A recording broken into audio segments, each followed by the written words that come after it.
स्वागत है आपके अपने YouTube चैनल एक नज़र जीके में। तो आज हम लेकर आए हैं सेट नंबर 6, ठीक है, जिसमें आपको पूरे एग्जाम लेवल क्वेश्चन मिलेंगे जो आपको कॉन्फिडेंस और स्कोर दोनों को बूस्ट करेगा। तो चलिए आज मिलकर शुरुआत करते हैं। और देखिए जितने भी प्रश्न हैं सारे के सारे क्या हैं, लाजवाब हैं, ठीक है, और एग्जाम ओरिएंटेड, ठीक है। तो चलिए मिलकर आज शुरुआत करते हैं। आज का पहला क्वेश्चन क्या है? आज का पहला क्वेश्चन है कि परम शून्य ताप का मान जो होता है कितना होता है, ठीक है। तो ए नंबर ऑप्शन आपका क्या है कि -273.15 डिग्री सेल्सियस, ठीक है। तो परम शून्य ताप का मान कितना होता है? -273.15 डिग्री सेल्सियस होता है, ठीक है। तो सही आंसर कौन सा हो जाएगा आपका? ए नंबर, ठीक है। नेक्स्ट क्वेश्चन हम लोग देखते हैं। नेक्स्ट क्वेश्चन क्या है कि पूर्ण आंतरिक परावर्तन हेतु निम्न कथनों में कौन सा कथन क्या है, सही है? तो सबसे पहला देखिए क्या है कि प्रकाश किरणों सघन माध्यम से विरल माध्यम में जानी चाहिए। बिल्कुल सही है, प्रकाश किरण सघन माध्यम से विरल माध्यम में जानी चाहिए, ठीक है। दूसरा क्या कहता है कि सघन माध्यम में आपतन कोण का मान जो है क्रांतिक कोण से क्या होता है, अधिक होना चाहिए। तो ये भी आपका ऑप्शन क्या है, सही है। यानी 1 और 2 ऑप्शन दोनों आपका क्या है, सही है। तो ऑप्शन नंबर सी आपका क्या हो जाएगा, सही आंसर हो जाएगा, ठीक है। नेक्स्ट क्वेश्चन देखते हैं हम लोग। थर्ड नंबर क्वेश्चन क्या है आपका कि निम्नलिखित भौतिक राशियों में से किसका ध्वनि की चाल पर कोई प्रभाव नहीं पड़ता है? ताप का, दाब का, घनत्व का या आर्द्रता का? तो किसका प्रभाव नहीं पड़ता है? तो दाब का प्रभाव आपका नहीं पड़ता है, ठीक है। भौतिक राशि में ध्वनि की चाल पर दाब का कोई प्रभाव नहीं पड़ता है, ठीक है। नेक्स्ट क्वेश्चन देखते हैं कि सौर भट्ठी में जो कहता है आपका, सौर भट्ठी में सूर्य के प्रकाश को केंद्रित करने के लिए किसका प्रयोग किया जाता है? सौर भट्ठी में सूर्य के प्रकाश को केंद्रित करने के लिए किसका प्रयोग जो है किया जाता है, ठीक है। तो सौर भट्ठी में जो प्रयोग किया जाता है वो अवतल दर्पण का प्रयोग किया जाता है। किस दर्पण का? अवतल दर्पण का प्रयोग किया जाता है, ठीक है। तो आपका ऑप्शन कौन सा सही हो जाएगा? सी नंबर ऑप्शन आपका क्या हो जाएगा, सही हो जाएगा। अवतल दर्पण का उपयोग किस में किया जाता है? तो टॉर्च में, ठीक है, टॉर्च में, सर्च लाइट में, ठीक है, परावर्तक के, सर्च लाइट में, किसमें?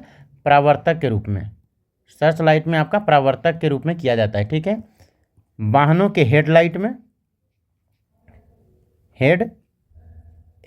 में, सेविंग दर्पण में, ठीक है, सेविंग दर्पण में आपका अवतल दर्पण का प्रयोग किया जाता है, ठीक है।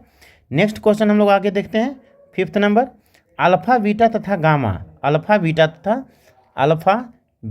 तथा गामा की वेदन शक्तियां अपने अवरोही क्रम में क्या कीजिए, सजाना है, ठीक है, अवरोही क्रम में होती है। तो सबसे ज़्यादा वेदन क्षमता किसका होता है? गामा का, उसके बाद किसका होता है? बीटा का, उसके बाद किसका होता है? अल्फा का।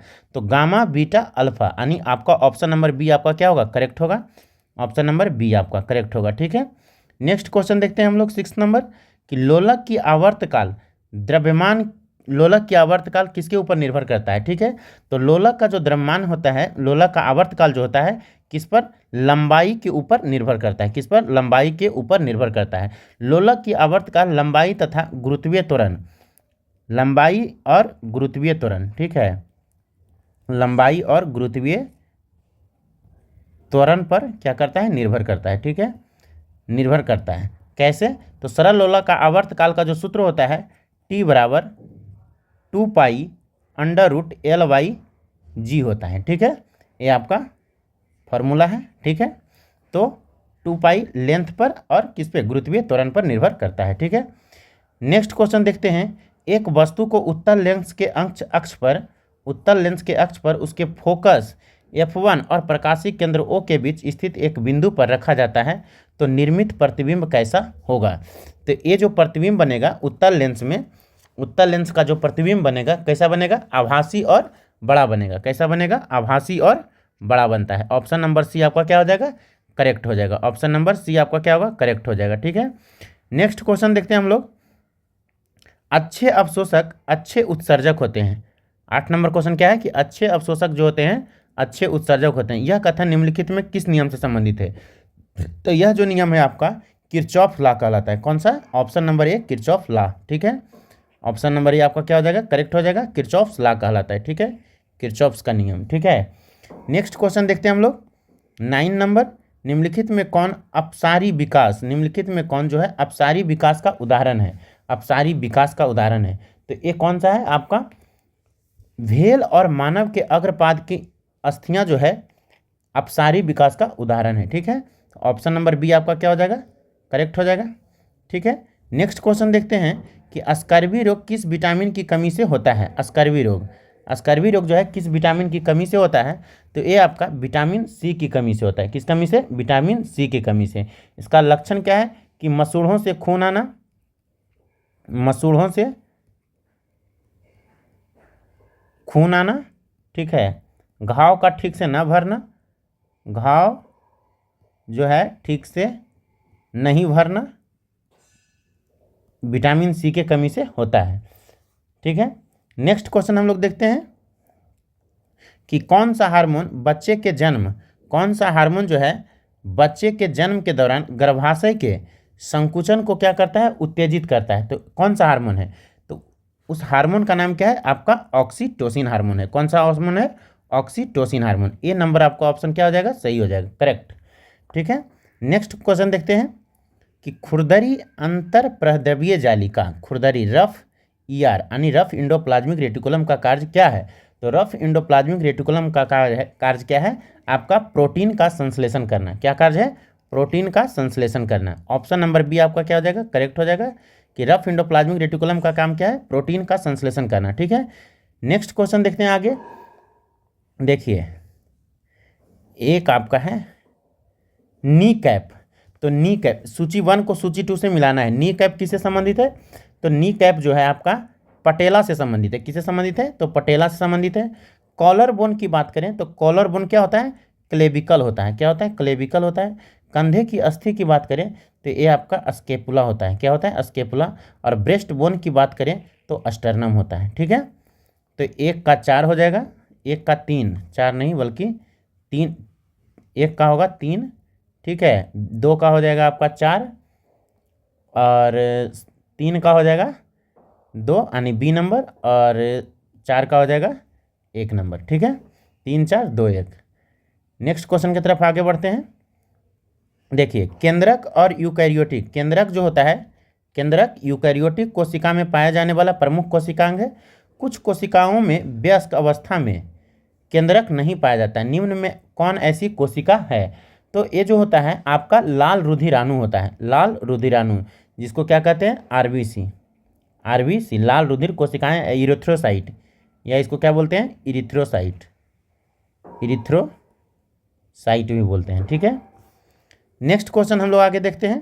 कौन सा है कि प्लवमान जीन, प्लवमान जीन या जंपिंग जीन के सिद्धांत का प्रतिपादन जो है किसने किया था।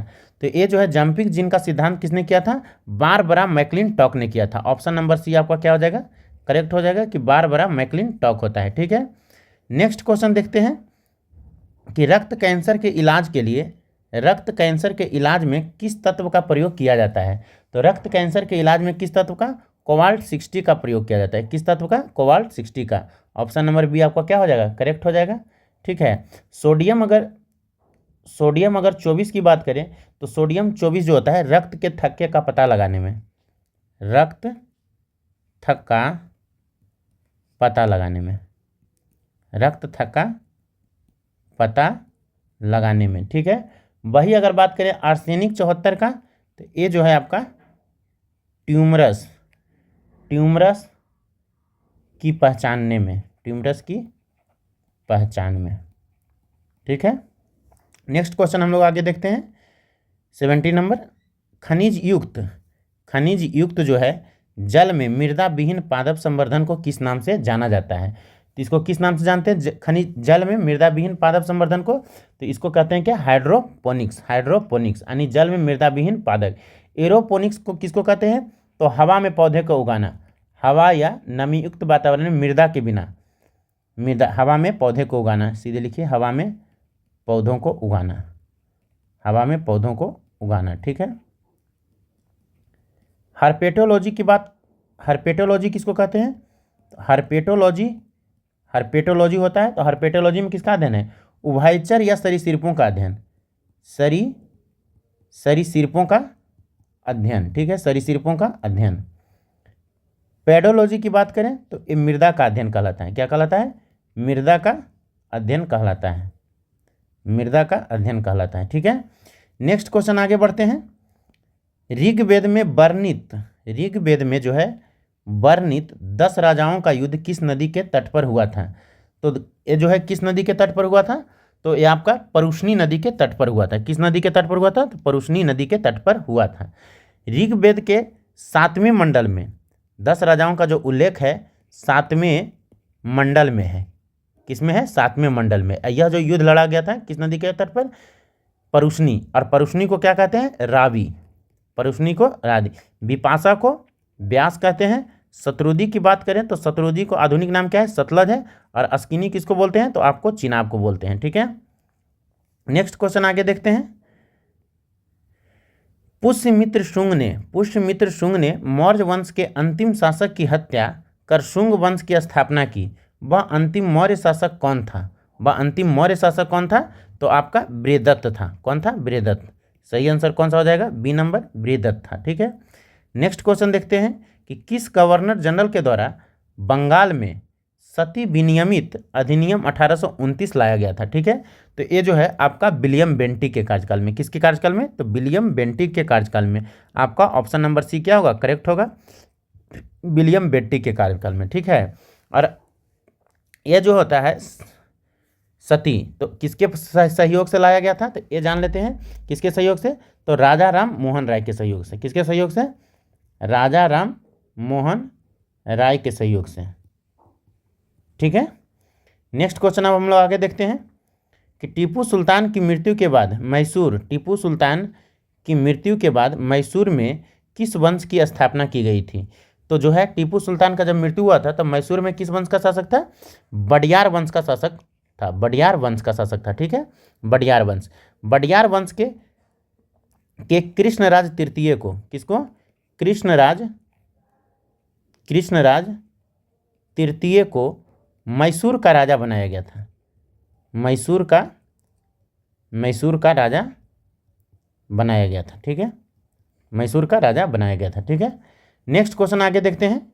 22 नंबर, निम्नलिखित में औपनिवेशिक शासन के खिलाफ हुए विद्रोह के काल क्रमानुसार व्यवस्थित कीजिए। ठीक है, तो देखिए संथाल विद्रोह आपका कब हुआ था?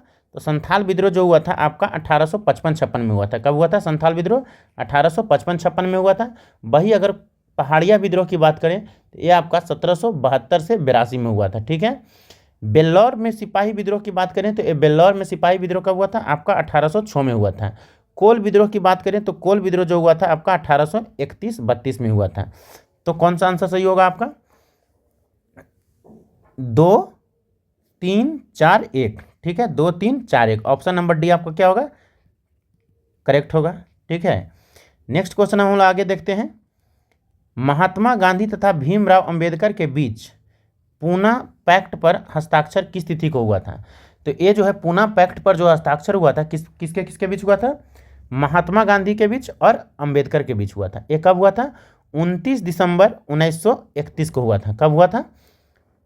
24 सितंबर 1932 को हुआ था। कब हुआ था? 24 सितंबर 1932 को हुआ था। ठीक है, 24 सितंबर 1932 को। आपका ऑप्शन नंबर डी क्या होगा? करेक्ट होगा।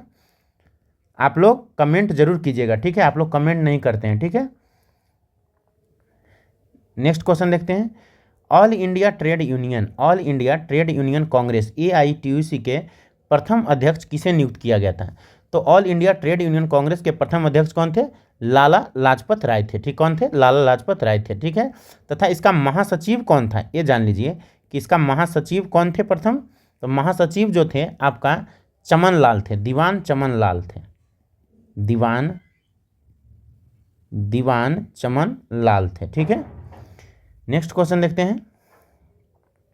सविनय अवज्ञा आंदोलन को पुनः कब प्रारंभ किया गया था? तो सविनय अवज्ञा आंदोलन को जो है प्रारंभ कब किया गया था? तो 29 दिसंबर 1931 को किया गया था। कब किया गया था? 29 दिसंबर आपका 1931 को किया गया था। कोई ऑप्शन आप सही कर लीजिएगा। ठीक है, 29 दिसंबर 1931 को फिर से सविनय अवज्ञा आंदोलन क्या किया गया था? प्रारंभ किया गया था। ठीक है, करेक्ट यही होगा, 29 दिसंबर 1931 को। ठीक है, नेक्स्ट क्वेश्चन देखते हैं कि अलाउद्दीन खिलजी द्वारा राजस्व संग्रह हेतु किस विभाग की स्थापना किया गया था? तो कौन सा विभाग का स्थापना किया गया था? दीवाने मुस्तक राज किया गया था। ठीक है, अलाउद्दीन खिलजी का अगर कार्यकाल देखेंगे तो कब से कब तक था? 1296 से लेकर के 1316 तक था। 1296 से लेकर 1316 तक किसका था? अलाउद्दीन खिलजी का कार्यकाल था। ठीक है, देखिए दीवाने बंदगान जो था ये कौन चलाया था? आपका फिरोज शाह तुगलक चलाया था। कौन चलाया था? फिरोज शाह तुगलक चलाया था। ठीक है, बात करें दीवाने रियासत की स्थापना भी कौन किया था? तो ये भी आपका कौन किया था? खिलजी किया था। दीवाने रियासत ये बाजार मानदंडों का क्या करता था? नियंत्रित करता था दीवान। ठीक है, और दीवाने मुस्तक राज क्या था? ये जो है राजस्व संग्रह हेतु किया जाता था। तो ऑप्शन नंबर बी आपका क्या हो जाएगा? सही हो जाएगा। ठीक है, नेक्स्ट क्वेश्चन हम लोग आगे देखते हैं कि पृथ्वीराज रासो की रचना किसके द्वारा किया गया था? पृथ्वीराज रासो की रचना जो है किसके द्वारा किया गया था? तो चंद्रबरदाई के द्वारा किया गया था। किसके द्वारा किया गया था? चंद्रबरदाई के द्वारा किया गया था। ऑप्शन नंबर बी आपका क्या होगा? करेक्ट होगा। ठीक है, नेक्स्ट क्वेश्चन देखते हैं कि पृथ्वीराज रिपीट क्वेश्चन है। ठीक है, नेक्स्ट क्वेश्चन देखते हैं कि जल की अस्थायी कठोरता को दूर करने के लिए किस विधि का प्रयोग किया जाता है? तो जल की जो है अस्थायी कठोरता को जो दूर करने के लिए किस विधि का प्रयोग किया जाता है? तो आपका आयन विनिमय, किस विधि के द्वारा किया जाता है? आयन विनिमय विधि का प्रयोग किया जाता है।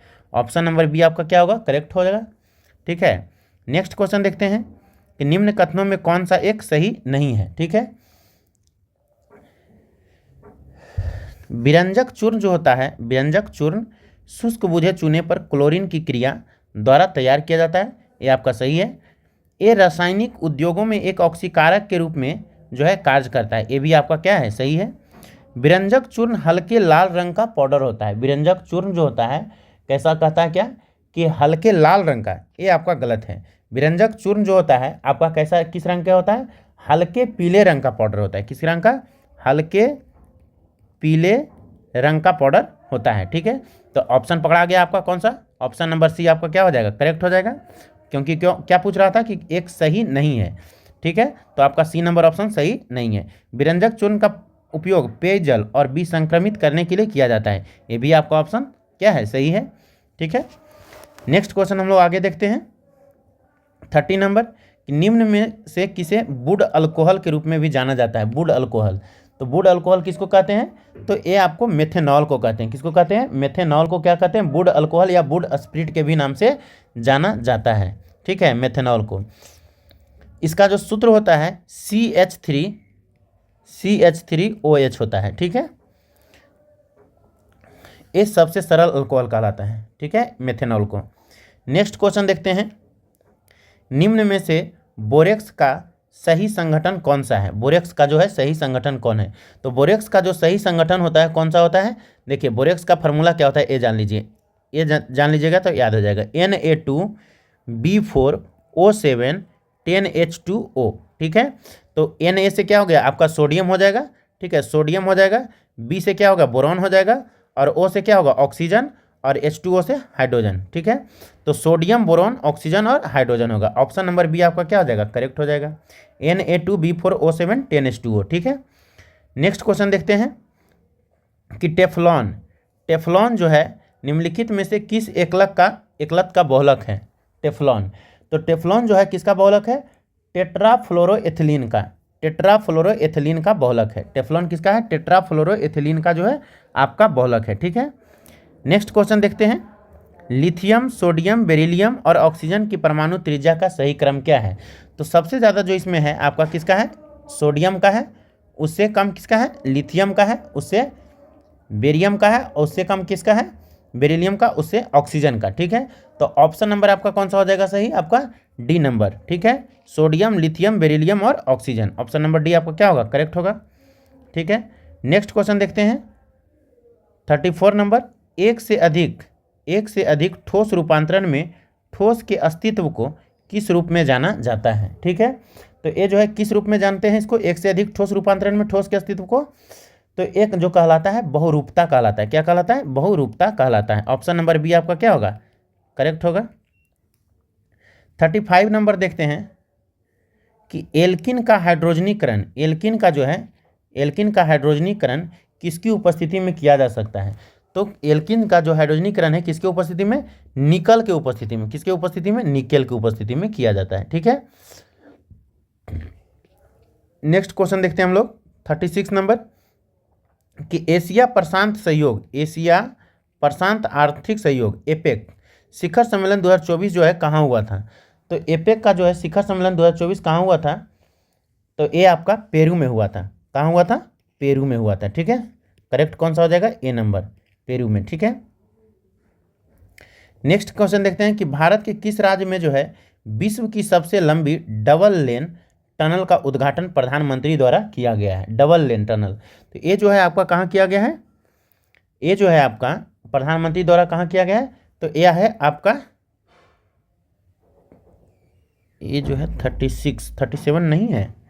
ठीक है, सबसे लंबी डबल लेन टनल उद्घाटन प्रधानमंत्री द्वारा जो है कहाँ किया गया है? तो ये जो है आपका कहाँ किया गया है? अरुणाचल प्रदेश में किया गया है। कहाँ किया गया है? अरुणाचल प्रदेश में। ए नंबर ऑप्शन आपका क्या होगा? सही होगा। ठीक है, नेक्स्ट क्वेश्चन देखते हैं 39 नंबर, जुलाई 2024 में विश्व धरोहर समिति के 46वें सत्र में प्रधानमंत्री नरेंद्र मोदी ने यूनेस्को विश्व धरोहर केंद्र के लिए भारत की ओर से कितने डॉलर का योगदान देने की घोषणा की है? तो कितने डॉलर देने की घोषणा किया है? 10 लाख डॉलर का। कितना डॉलर का? तो 10 लाख डॉलर का। ठीक है, नेक्स्ट क्वेश्चन देखते हैं कि भारत में तेंदुए की स्थिति की रिपोर्ट के अनुसार देश में जो है तेंदुओं की सर्वाधिक संख्या किस राज्य में है? तो तेंदुए की जो सर्वाधिक संख्या है किस राज्य में है आपका? मध्य प्रदेश में। ठीक है, मध्य प्रदेश में। कितना है? टोटल 3907 तेंदुओं हैं। ठीक है, कितना है? तेंदुआ। अब देखिए, सर्वाधिक तेंदुए वाला टाइगर रिजर्व बोलेगा तो कौन सा हो जाएगा आपका? नागा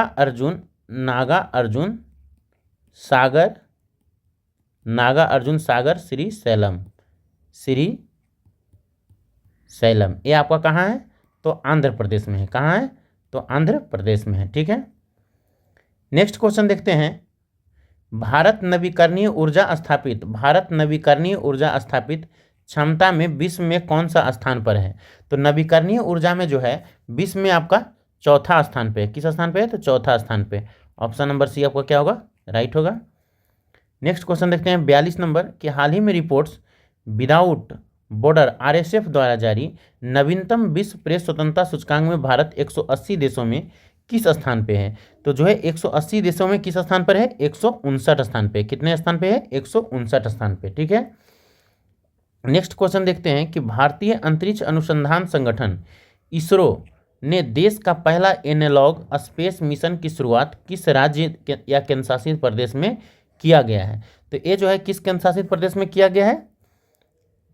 ये जो है कहाँ? तो लद्दाख में किया गया है। कहाँ किया गया है? तो लद्दाख में। ऑप्शन नंबर डी आपका क्या होगा? करेक्ट होगा।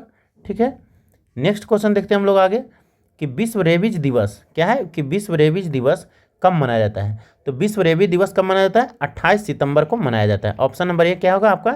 करेक्ट होगा। 28 सितंबर को विश्व रेबीज दिवस मनाया जाता है। ठीक है, नेक्स्ट क्वेश्चन देखते हैं, नवंबर 2024 में किसने महिला विश्व बिलियर्ड्स चैंपियनशिप 2024 का खिताब जीता था? तो ये जो है कौन जीता था आपका? विश्व बिलियर्ड्स चैंपियनशिप 2024 का खिताब एल सुरुति ने जीता था। किसने जीता था? एल सुरुति ने। ठीक है, नेक्स्ट क्वेश्चन देखते हैं कि किस राज्य में 10वां भारत अंतर्राष्ट्रीय विज्ञान महोत्सव 2024 का है आयोजन किया गया है? तो किसके द्वारा किया गया है? तो आपका असम के द्वारा। किसके द्वारा? तो असम के द्वारा किया गया है। ठीक है, नेक्स्ट क्वेश्चन देखते हैं, वैश्विक नवाचार सूचकांक 2024 में भारत का कौन सा स्थान है? तो वैश्विक नवाचार 2024 में जो था 39वां स्थान था। कैमा स्थान था? 39वां स्थान था। ठीक है, नेक्स्ट क्वेश्चन देखते हैं 48 नंबर कि भारत में स्वदेशी रूप से विकसित नागास्त्र फर्स्ट क्या है? तो ये जो है नागास्त्र फर्स्ट जो है आपका मानव पोर्टेबल आत्मघाती ड्रोन है। क्या है? मानव पोर्टेबल आत्मघाती ड्रोन है। ऑप्शन नंबर डी क्या होगा आपका करेक्ट हो जाएगा। ठीक है, नेक्स्ट क्वेश्चन देखते हैं 49 number. How to be happy, how to be happy पुस्तक के लेखक कौन थे? तो हाउ टू हैप्पी पुस्तक के लेखक आपका कौन थे? आपका रस्किन बॉन्ड थे। कौन थे? रस्किन बॉन्ड थे। ठीक है, नेक्स्ट क्वेश्चन देखते हैं कि पृथ्वी दिवस 2024 का जो है थीम क्या था? 2024 का पूछ रहा है कि थीम क्या था। तो 2024 का थीम जो था प्लैनेट वर्सेस प्लास्टिक्स था। क्या था? प्लैनेट वर्सेस प्लास्टिक्स था। ठीक है, नेक्स्ट क्वेश्चन देखते हैं कि ब्लू कार्बन क्या है? तो ब्लू कार्बन क्या है? तो ब्लू कार्बन क्या है? ये जो है महासागरों और तटीय पारिस्थितिकी तंत्रों द्वारा संग्रहित कार्बन है। ठीक है, ऑप्शन नंबर ए आपका क्या होगा? सही होगा। ब्लू कार्बन क्या है? तो महासागरों और तटीय पारिस्थितिकी तंत्रों द्वारा संग्रहित क्या है? कार्बन है। ठीक है, नेक्स्ट क्वेश्चन देखते हैं कि राज्यों के, नेक्स्ट क्वेश्चन क्या है कि राज्यों के अधिकतम से न्यूनतम साक्षरता अनुसार सही क्रम को क्या करना है? इंगित करना है, जनगणना 2011 के अनुसार। ठीक है, तो इसके अनुसार कौन सा हो जाएगा आपका सही? Option number D. ठीक है, केरल, मिजोरम, गोवा, त्रिपुरा। केरल में आपका जो है बात करें तो 94% है, मिजोरम की बात करें तो 91.3% है, गोवा की बात करें तो 88.7% है, त्रिपुरा की बात करें तो आपका 87.2% है। ठीक है, नेक्स्ट क्वेश्चन देखते हैं 53 नंबर। ठीक है, ए है खनिज क्षेत्र और एक तरफ है आपका राज्य। तो बैलाडीला, बैलाडीला जो है कहाँ है? आपका छत्तीसगढ़ में। कहाँ है? आपका छत्तीसगढ़ में। 3 नंबर हो जाएगा। क्योंझर की बात करें तो क्योंझर जो है आपका उड़ीसा में है, 1 नंबर हो जाएगा। बालाघाट, बालाघाट की बात करें तो ये आपका मध्य प्रदेश में है, तो 4 नंबर हो जाएगा, 4 नंबर में है। कुद्रेमुख, कुद्रेमुख कहाँ है? कर्नाटक में, तो 2 नंबर। 3, 1, 4, 2। अब हम लोग ऑप्शन देखते हैं किसमें 3, 1, 4, 2। तो 3, 1, 4, 2 जो है आपका बी नंबर ऑप्शन में है, सही हो जाएगा। ठीक है, option number B. Next question देखते हैं कि राष्ट्रपति के चुनाव के लिए निर्वाचक मंडल में कौन से सदस्य शामिल होते हैं? तो राष्ट्रपति के चुनाव में जो होता है संसद के दोनों सदनों के निर्वाचित सदस्य और राज्य विधानसभा के निर्वाचित सदस्य। ठीक है, माने संसद के दोनों सदनों के भी निर्वाचित सदस्य और राज्य विधानसभा के भी निर्वाचित सदस्य शामिल होते हैं। ठीक है, तो ऑप्शन नंबर सी में है आपका, ऑप्शन नंबर सी में है आपका करेक्ट आंसर। ठीक है, नेक्स्ट क्वेश्चन देखते हैं। नेक्स्ट क्वेश्चन क्या है आपका 55 नंबर। ठीक है, कि निम्नलिखित में कौन सा जैव निम्नीकरणीय यानी बायोडिग्रेडेबल प्रदूषक नहीं है? देखिए, बायोडिग्रेडेबल जो है प्रदूषक नहीं है। बायोडिग्रेडेबल कहते किसको हैं? बायोडिग्रेडेबल। ठीक है, तो आपका कागज, कागज जो होता है गल जाता है, ये भी है। भोजन एवं पादप अपशिष्ट, ये भी हो जाएगा आपका। कीटनाशक नहीं होगा, कीटनाशक ऑप्शन नंबर सी आपका क्या होगा? बायोडिग्रेडेबल प्रदूषक नहीं है। कास्ट एवं सेल्यूलोज, ये भी है बायोडिग्रेडेबल। ठीक है, यानी जैव निम्नीकरणीय प्रदूषक। ऑप्शन नंबर सी आपका क्या होगा? करेक्ट होगा। नेक्स्ट क्वेश्चन देखते हैं 56 नंबर। निम्नलिखित में से कौन सा कृषि पद्धतियों का सही क्रम है? तो सही क्रम जो होता है आपका मिट्टी तैयार करना, उसके बाद बुआई करना, उसके बाद सिंचाई करना, उसके बाद कटाई करना। ऑप्शन नंबर बी आपका क्या होगा? करेक्ट होगा। मिट्टी तैयार करना, बुआई करना, सिंचाई करना, उसके बाद कटाई होता है। ठीक है, कृषि पद्धति का यह क्या है? सही क्रम है। ठीक है, नेक्स्ट क्वेश्चन देखते हैं कि किस मंत्रालय द्वारा उद्यम सखी पोर्टल की शुरुआत की गई थी? उद्यम सखी पोर्टल की शुरुआत किस मंत्रालय के द्वारा किया गया था? तो आपका जो है सूक्ष्म लघु एवं मध्यम उद्यम मंत्रालय के द्वारा किया गया था। ऑप्शन नंबर सी आपका सही होगा। ठीक है, नेक्स्ट क्वेश्चन देखते हैं कि बॉली, स्मैश एवं सर्विस, ये तीनों शब्द जो है किस खेल से संबंधित शब्दावली है? तो ये जो तीनों जो है शब्द आपका संबंधित है किस खेल से? तो लॉन टेनिस से संबंधित है। किस है, किससे संबंधित है? तो लॉन टेनिस से, यानी ऑप्शन नंबर ए आपका क्या होगा? करेक्ट हो जाएगा। नेक्स्ट क्वेश्चन देखते हैं कौन सा है कि धन विधेयक, धन विधेयक जो है अनुच्छेद 110 में है, निम्नलिखित में से सम्मिलित किया जाता है। तो धन विधेयक करारोपण, इसमें भी सम्मिलित किया जाता है। सरकारी व्यय, इसमें भी सम्मिलित किया जाता है। भारत की समेकित और आकस्मिक निधि, ठीक है, तो इसमें भी आपका सम्मिलित किया जाता है। ठीक है, संघ सरकार द्वारा धन उधार लेने संबंधी विनिमय, इसमें भी आपका क्या है? सम्मिलित किया जाता है। तो ऑप्शन नंबर डी आपका क्या हो जाएगा? करेक्ट हो जाएगा। ठीक है, 1, 2, 3, 4 तीनों सम्मिलित किया जाता है धन विधेयक में। ठीक है, नेक्स्ट क्वेश्चन देखते हैं कि उच्चतम न्यायालय द्वारा परमादेश, परमादेश जारी करने के संबंध में कौन सा कथन सही है? तो उच्चतम न्यायालय द्वारा परमादेश, तो उच्चतम न्यायालय जो द्वारा जो परमादेश जारी करने का जो है किसी अधिकारी को सरकारी आदेश निभाने के लिए, ठीक है, किसी अधिकारी को सरकारी आदेश जो है निभाने के लिए जारी किया जाता है, ठीक है। ऑप्शन नंबर ए क्या हो जाएगा आपका, करेक्ट हो जाएगा, ठीक है, option number A. Next question देखते हैं हम लोग, कौन सा है, 61। देखिए, उष्णकटिबंधीय चक्रवात, उष्णकटिबंधीय चक्रवात के बनने के संबंध में निम्नलिखित में कौन सा कारक जो है सही नहीं है। अब देखिए, समुद्र का तापमान 27 डिग्री सेल्सियस से क्या होना चाहिए, अधिक होना चाहिए, ये आपका सही है। बी नंबर है, उष्णकटिबंधीय चक्रवात निम्न अक्षांश में भूमध्य रेखा के 5 डिग्री सेल्सियस अक्षांश के भीतर समुद्र में बनते हैं, ये भी ये आपका सही नहीं है, ठीक है। उष्णकटिबंधीय 5 डिग्री के भीतर यानी 5 डिग्री के कम अक्षांशों में समुद्र में बनते हैं, ठीक है। जो उष्णकटिबंधीय चक्रवात क्षेत्र के महासागरों में उत्पन्न था विकसित होने वाले चक्रवातों को उष्णकटिबंधीय चक्रवात क्या कहते हैं, कहा जाता है। तो ऑप्शन नंबर बी आपका क्या होगा, सही नहीं होगा। सी नंबर ऑप्शन देखते हैं क्या है कि समुद्र के ऊपर वायुमंडल में उच्च आर्द्रता अंश होना चाहिए, ठीक है, ये आपका क्या है, सही है, ठीक है। तो ऑप्शन नंबर बी इसमें क्या हो जाएगा, सही नहीं है, पूछ रहा था, तो ये है आपका ऑप्शन नंबर बी सही आंसर होगा, ठीक है। नेक्स्ट क्वेश्चन देखते हैं कि ब्यूफोर्ट स्केल किसका मापक है। तो ब्यूफोर्ट स्केल जो है किसका मापक है, आपका पवन वेग का मापक है। किसका वेग मापक है, तो पवन वेग का। ऑप्शन नंबर सी आपका क्या होगा, करेक्ट होगा। नेक्स्ट क्वेश्चन देखते हैं 63 नंबर, निम्नलिखित में से किस महासागर का सर्वाधिक विस्तृत महाद्वीप ढाल क्षेत्र है, ठीक है। तो किस महासागर का सर्वाधिक विस्तृत महाद्वीप ढाल क्षेत्र है, तो ये जो है आपका अटलांटिक महासागर का है। किस महासागर का है, अटलांटिक महासागर का है, ऑप्शन नंबर डी आपका, ठीक है। नेक्स्ट क्वेश्चन है कि भारत की प्रभुता एकता और अखंडता की रक्षा करें और उसे अक्षुण्ण रखें, यह उपबंध किसमें किया गया है। तो ये जो उपबंध है किसमें किया गया है, मूल कर्तव्य में किया गया है। किसमें, मूल कर्तव्य में। मूल कर्तव्य जो है आपका भाग 4 का क में है, और अनुच्छेद की बात करें तो अनुच्छेद जो है 51 के क में है, ठीक है, अनुच्छेद 51 के क में है, और 51 के क के 3 के तहत ऐसा है कि प्रभुता एकता और अखंडता की रक्षा करें और उसे क्या करें, अक्षुण्ण रखें, ठीक है। नेक्स्ट क्वेश्चन देखते हैं 65 नंबर आपका। 65 नंबर क्या है आपका, बात करें सिंगरेनी, एक तरफ है कोयला खनन क्षेत्र और एक तरफ राज्य दिया हुआ है। तो सिंगरेनी जो है कहाँ है आपका, तेलंगाना में है। सिंगरेनी आपका कहाँ है, तेलंगाना में, 3 नंबर हो जाएगा। ईब नदी घाटी का जो है आपका उड़ीसा में है, ईब नदी घाटी। कर्णपुरा, तो कर्णपुरा आपका कहाँ है, झारखंड में, 2 हो जाएगा। सोहागपुर, तो सोहागपुर कहाँ है आपका, मध्य प्रदेश में, ऑप्शन नंबर ए। 3 4 2 1, ठीक है। अब हम लोग देखते हैं किसमें 3 4 2 1, 3 4 2 1, ऑप्शन नंबर ए आपका क्या होगा, करेक्ट हो जाएगा, 3 4 2 1, ठीक है। नेक्स्ट क्वेश्चन देखते हैं क्या है कि निम्नलिखित में से कौन सी संस्था विश्व बैंक की रियायती ऋण देने वाली खिड़की या शाखा के रूप में जानी जाती है। कौन सी संस्था विश्व बैंक की रियायती ऋण देने वाली खिड़की या शाखा के रूप में जो है जानी जाती है। तो ये जो है आपका अंतर्राष्ट्रीय वित्त निगम, कौन सा होगा, अंतर्राष्ट्रीय वित्त निगम जाना जाता है। ऑप्शन नंबर बी आपका क्या होगा, करेक्ट होगा।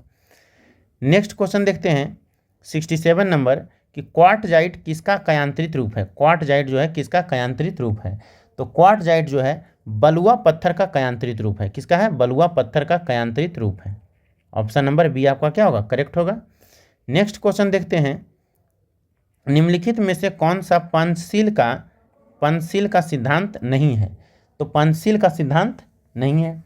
देखिए, पंचशील से जो है गुट निरपेक्ष जो है आपका पंचशील का सिद्धांत नहीं है। शांतिपूर्ण सह अस्तित्व है, देशों की क्षेत्रीय अखंडता और संप्रभुता का क्या करना, सम्मान करना, ये भी है आपका। और जो है एक दूसरे के आंतरिक मामलों में हस्तक्षेप न करना, ये भी आपका पंचशील का सिद्धांत है, ठीक है। तो गुट निरपेक्ष जो नहीं है, ठीक है। अब देखिए, पंचशील समझौता भारत और चीन के मध्य हुआ था। किसके बीच हुआ था, तो भारत और चीन के बीच हुआ था पंचशील समझौता। कब हुआ था, अप्रैल 1954 में हुआ था। कब हुआ था, अप्रैल 1954 में हुआ था पंचशील समझौता, ठीक है। नेक्स्ट क्वेश्चन देखते हैं 69 नंबर, लोकसभा में अनुसूचित जनजातियों के लिए जिस राज्य में सर्वाधिक आरक्षित सीटें हैं वह राज्य कौन सा है। तो वह जो राज्य है आपका कौन सा है, मध्य प्रदेश है। ऑप्शन नंबर सी आपका क्या होगा, करेक्ट होगा, मध्य प्रदेश होगा। ठीक है, नेक्स्ट क्वेश्चन देखते हैं। नेक्स्ट क्वेश्चन क्या है, 70 नंबर, निम्न में से कौन से व्यक्ति 1953 में भारत सरकार द्वारा गठित राज्य पुनर्गठन आयोग के सदस्य नहीं थे। तो राज्य पुनर्गठन आयोग के सदस्य जो है आपका नहीं थे।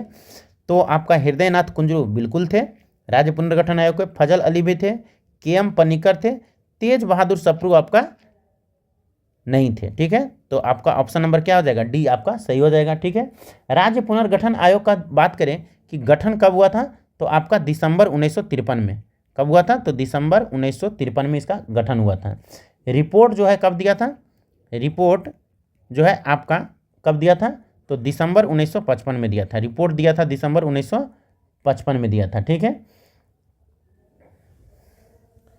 नेक्स्ट क्वेश्चन देखते हैं 71 नंबर।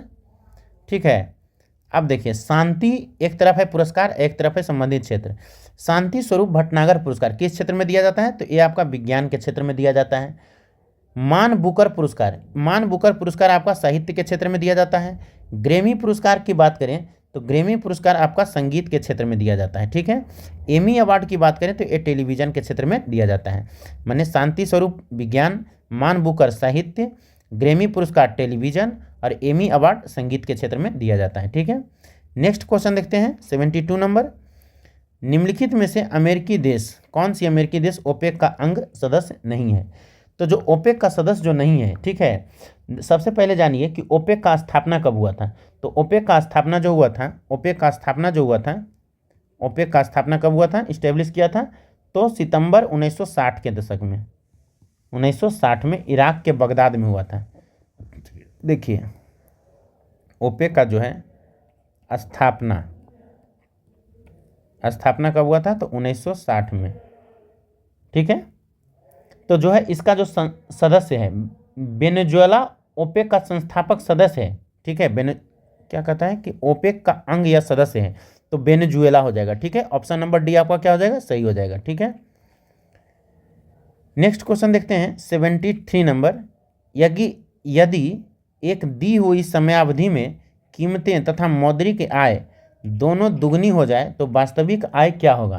तो वास्तविक आय जो होता है अपरिवर्तित रहता है। कीमत तथा मौद्रिक आय अगर दोनों दुगना हो जाएगा तो वास्तविक आय क्या रहेगा, अपरिवर्तित रहेगा। ठीक है, नेक्स्ट क्वेश्चन देखते हैं 74 नंबर, कि हिंदू वृद्धि दर किस वृद्धि दर से संबंधित है। तो हिंदू वृद्धि दर किस वृद्धि दर से संबंधित है, तो देखो कृषि है, जनसंख्या, साक्षरता दर, इनमें से कोई नहीं। ठीक है, हिंदू वृद्धि दर जो है एक शब्द है जिसका उपयोग लंबे समय तक भारत की आर्थिक विकास की कम दर का वर्णन करने के लिए किया जाता था। आर्थिक, जान लीजिए क्या है कि आर्थिक विकास